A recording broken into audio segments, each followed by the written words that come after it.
आज सम्राट समर्थ बहुत खुश थे क्योंकि बड़ी ही मन्नतों और मुरादों के बाद आज महल में उनके यहाँ एक बहुत ही खूबसूरत पुत्री ने जन्म लिया था और अब बारी थी राजकुमारी के नामकरण की। सम्राट समर्थ अपनी बेटी के स्वागत में कोई कमी नहीं रखना चाहते थे, इसीलिए उन्होंने राजकुमारी के नामकरण के लिए स्वर्गलोक की सभी परियों को न्योता भेजा। उस दिन राजमहल में बहुत बड़ा समारोह रखा गया और पूरे नगरवासियों के साथ साथ परीलोक से बहुत सारी परियां भी आई। ये सभी राजकुमारी को आशीर्वाद देने के लिए आए थे। सभी लोग राजकुमारी की खूबसूरती को निहार ही रहे थे। तभी सम्राट समर्थ ने परियों से कहा, आप लोग एक एक करके आगे आइए और मेरी बेटी को आशीर्वाद दीजिए।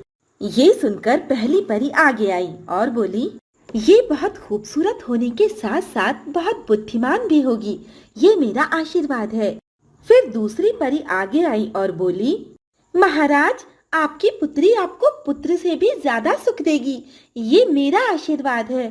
फिर तीसरी परी सामने आई और बोली, महाराज, इसके भाग्य में एक बहुत ही सुंदर राजकुमार आएगा, ये मेरा आशीर्वाद है।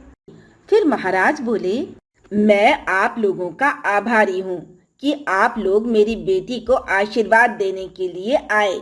मैं चाहता हूँ कि आप लोग मेरी बेटी का नाम भी रखें। कृपया मुझे कोई अच्छा सा नाम बताएं। ये निर्णय तो रानी परी को ही लेना चाहिए, बस वो आती ही होंगी। यहाँ ये लोग बात ही कर रहे थे कि तभी अचानक से मौसम खराब होने लगा। आसमान में काले बादल छा गए, तेज हवाएं चलने लगी और फिर वहां पर काली परी आ गई। काली परी को देखकर परियां डर जाती हैं। सभी लोग यहाँ वहां भागने लगते हैं।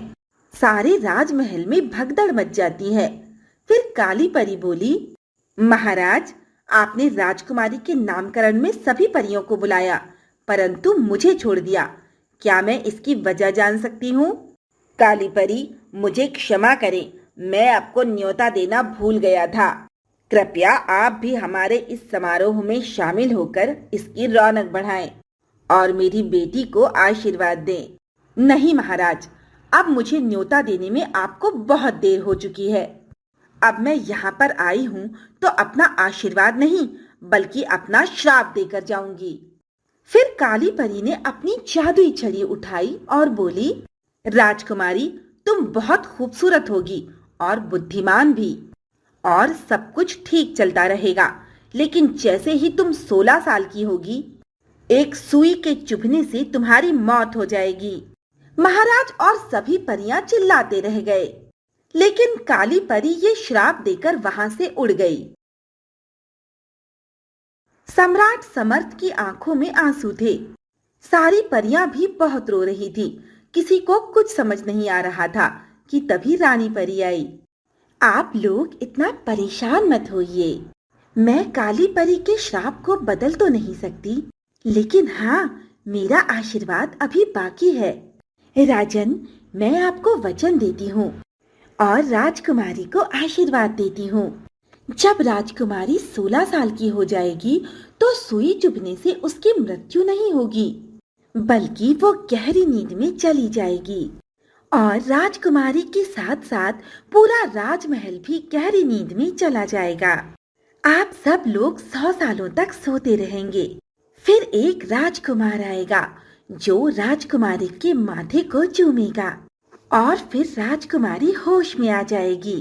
राजकुमारी के होश में आते ही पूरा राजमहल भी होश में आ जाएगा और फिर राजकुमारी का उस राजकुमार से विवाह होगा जो आप अपने हाथों से करवाएंगे महाराज।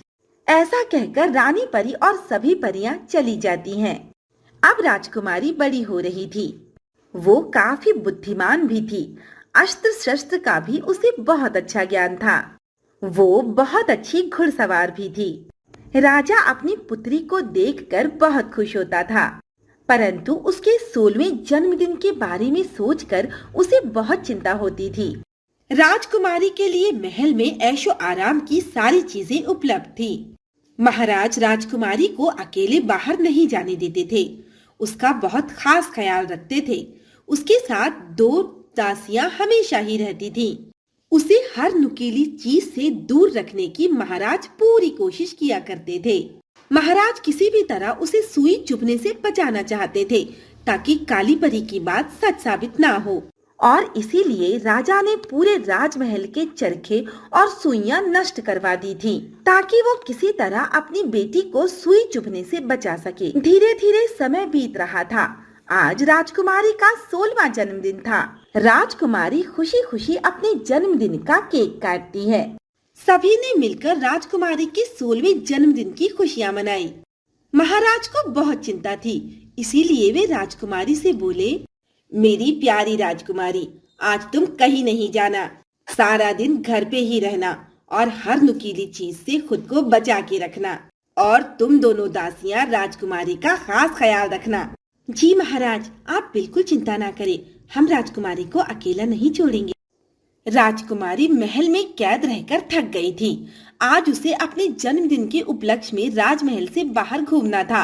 राजकुमारी अपने मन में सोचती है, पिताजी मुझे बाहर घूमने नहीं जाने देते, कहीं नहीं जाने देते। क्या आज अपने जन्मदिन पर भी मैं कहीं घूमने नहीं जा सकूंगी? नहीं नहीं, ऐसा नहीं होगा। मैं इन दोनों को किसी तरह से चकमा देकर घूमने जरूर जाऊंगी। तभी राजकुमारी अपनी दासियों से बोली, मुझे बहुत सारे पकवान खाने हैं। तुम दोनों ऐसा करो, जल्दी से मेरे लिए ढेर सारे पकवान परोस कर ले आओ। जैसे ही दासियां राजकुमारी के लिए पकवान लेने जाती हैं, राजकुमारी महल से बाहर टहलने के लिए जाती है। राजकुमारी को एक गुप्त दरवाजा दिखाई देता है। राजकुमारी उस दरवाजे से अंदर चली जाती है। वहां उसने देखा कि एक चरखा रखा हुआ था। राजकुमारी ने जैसे ही उस चरखे को हाथ लगाया तो चरखे की सुई राजकुमारी को चुभ गई और वो वहीं पर बेहोश हो गई। कुछ ही देर में राजा उसे ढूंढते हुए वहां आ जाते हैं और फिर उसे लेकर राजकुमारी के कक्ष में जाते हैं और उसे सुला देते हैं। थोड़ी ही देर बाद राजा सहित राजमहल के सभी लोग भी गहरी नींद में चले जाते हैं। जो जहां खड़ा था वहीं सो जाता है। इसी तरह समय बीत गया। महल के आसपास बड़ी बड़ी झाड़ियां उगाई और महल पूरा जंगलों और झाड़ियों से घिर गया। और इसी तरह 100 साल बीत गए। एक दिन एक राजकुमार अपने सैनिकों के साथ जंगल से गुजर रहा था कि तभी उसकी नजर एक खंडर बने हुए राजमहल पर जाती है। वो अपने सैनिकों से पूछता है, ये कैसा महल है जो खंडरों में बदल गया है? महाराज, ये बहुत पुराना महल है। कहा जाता है कि इसके अंदर कोई रहस्य कैद है। अच्छा, तो फिर मुझे इसके अंदर जाकर उस रहस्य का पता लगाना चाहिए। राजकुमार, आपको अंदर नहीं जाना चाहिए। वहाँ सालों से कोई भी नहीं गया। अंदर कोई खतरा हो सकता है राजकुमार। आप लोग चिंता ना करें, मुझे अपनी तलवार पर पूरा भरोसा है। अगर कोई खतरा हुआ तो मैं उस खतरे को ही खत्म कर दूंगा। आप लोग यहाँ मेरा इंतजार करें। और फिर झाड़ियों को हटाता हुआ राजकुमार महल के अंदर दाखिल होता है। राजकुमार देखता है कि महल में सभी लोग सो रहे थे। वो उन्हें जगाने की कोशिश भी करता है, परंतु कोई नहीं उठता। राजकुमार अपने आप से कहता है, कितने अजीब लोग हैं ये, इतनी गहरी नींद में सो रहे हैं। चलो अंदर जाकर देखता हूँ। अब राजकुमार राजकुमारी के कमरे की तरफ जाता है और फिर उसकी नजर सोती हुई राजकुमारी पर पड़ती है। राजकुमारी को देखकर वो सोचता है, कितनी खूबसूरत राजकुमारी है ये। मैंने आज तक इतनी खूबसूरत राजकुमारी कभी नहीं देखी। अगर ये विवाह के लिए मान जाए तो मैं इससे इसी क्षण विवाह कर लूंगा। ये कहते हुए राजकुमार उसके पास आता है और उसके माथे को चूम लेता है। माथे को चूमते ही राजकुमारी होश में आने लगती है। मैं सालों से आपका इंतजार कर रही थी राजकुमार, आपने आने में बड़ी देर कर दी। मेरा इंतजार? लेकिन मैं तो आपको जानता तक नहीं, मैंने आपके बारे में कभी नहीं सुना। मैं आपको सारी बातें बताती हूँ राजकुमार, लेकिन उससे पहले मेरे साथ आइए। अब सारे महल के नींद से जागने का वक्त है। राजकुमारी राजकुमार को लेकर आगे बढ़ती है और सभी लोग नींद से जागते जाते हैं। महल की सारी धूल मिट्टी और झाड़ियां अपने आप गायब हो जाती हैं और महल पहले की तरह चमकने लगता है। फिर राजकुमारी राजकुमार को सारी कहानी सुना देती है और महाराज राजकुमारी की उस राजकुमार के साथ शादी करवा देते हैं। राजकुमार राजकुमारी को घोड़े में बिठाकर ले जा लेता है।